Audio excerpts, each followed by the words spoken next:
Day 5 in Japan, and it's all about food, sightseeing, an unexpected travel mistake, and my best purchase of the trip. We're in Osaka, and our first stop of the day is a tour of the Yamazaki distillery.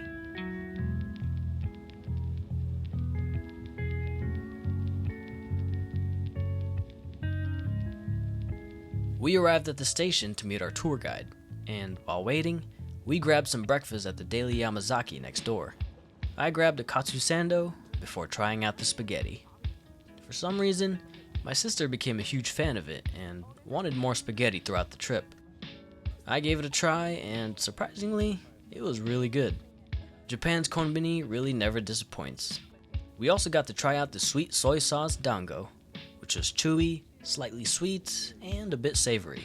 The perfect balance for a great morning treat.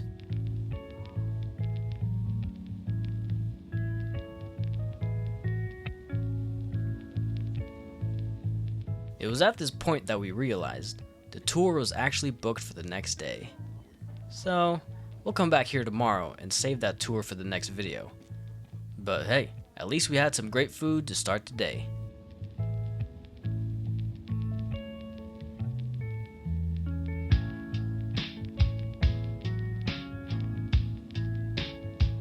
We made our way to the massive station at Kyoto to go to Nishiki Market. But before that, we had to stop to try out Cremia, and man, it was amazing. I learned that what makes Cremia unique is that it's made with ultra-rich Hokkaido milk, giving it a really smooth texture. Even the cone is special. It's made from a buttery, cookie-like biscuit that's crisp and melts in your mouth. I'm definitely getting more of it in this trip.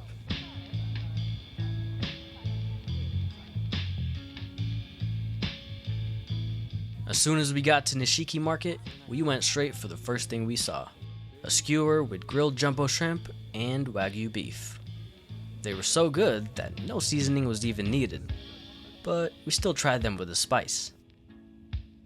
Another Dango purchase because why not? This time, it's the 3-color one that the emoji is based on.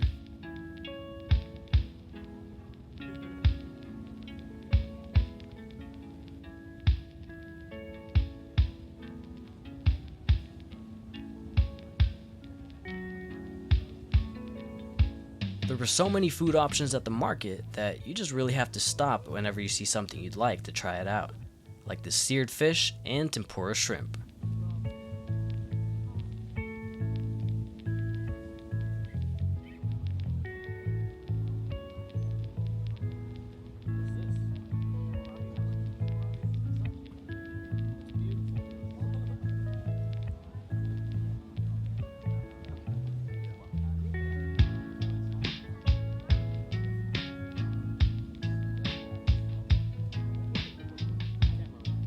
We switched things up by getting Tamagoyaki, which is a rolled omelet that's soft, fluffy, and slightly sweet.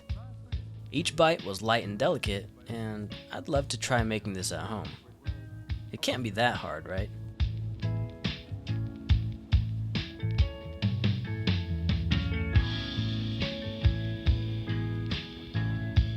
Speaking of switching it up, here's yet another purchase of Dango.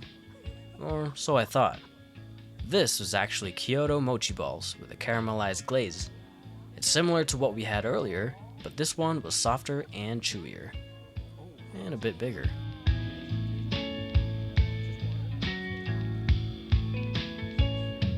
One of the biggest surprises of the day, white strawberries. Based on their color, I thought they wouldn't be sweet, but they were actually the sweetest I've ever had. It's like candy, but completely natural. What do you think? Oh, I like strawberries here. As we made our way past the food stalls, we got to the market's shopping area, where we watched a demonstration of a ceramic filter that lets water seep through instantly without a hole. About 30 seconds into the demonstration, I was so amazed that I had to get one. Apparently, you could filter coffee, tea, alcohol, and even water. I'm so curious to try this out when I get home.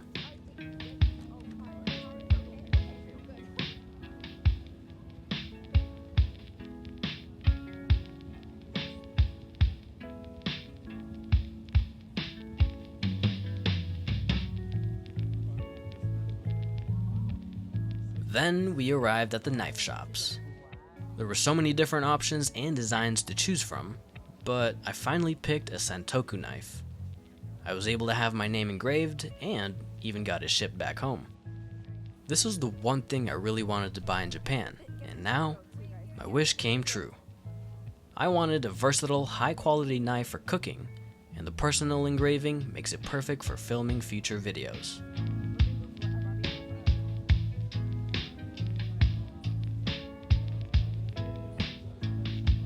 With this, my trip to Japan already feels successful, but there's still so much more to come, like petting more adorable dogs and baby foxes.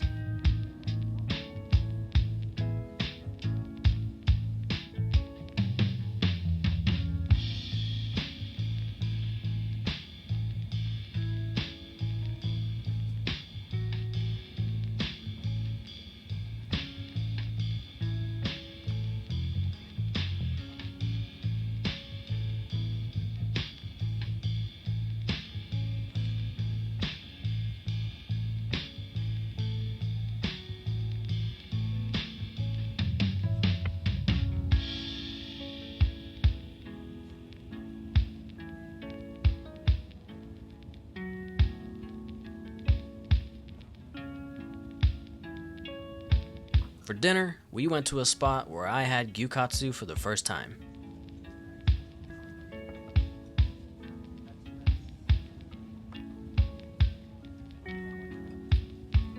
Okay, left side is soy sauce, and next one is Sancho pepper sauce, and Gyukatsu sauce, curry sauce, and also egg.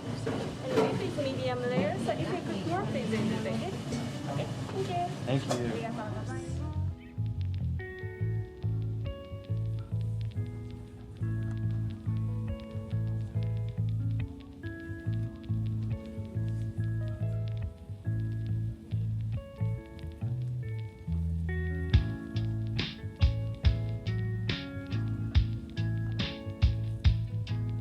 I noticed that each piece is lightly breaded and fried rare, so that you could cook it yourself on the tabletop hot stone. The moment you press it down is when you get to hear that satisfying sizzle. It was such a cool experience getting to cook the meat yourself without the strong smoke or heat that makes your clothes smell.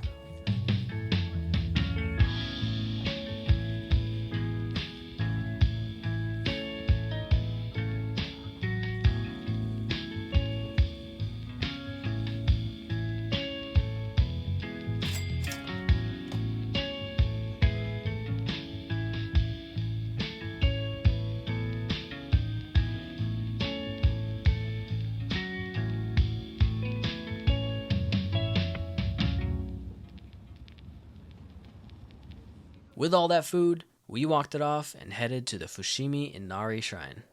It's one of Kyoto's most famous spots, and visiting at night was, in a way, very peaceful because of the silence and the absence of light.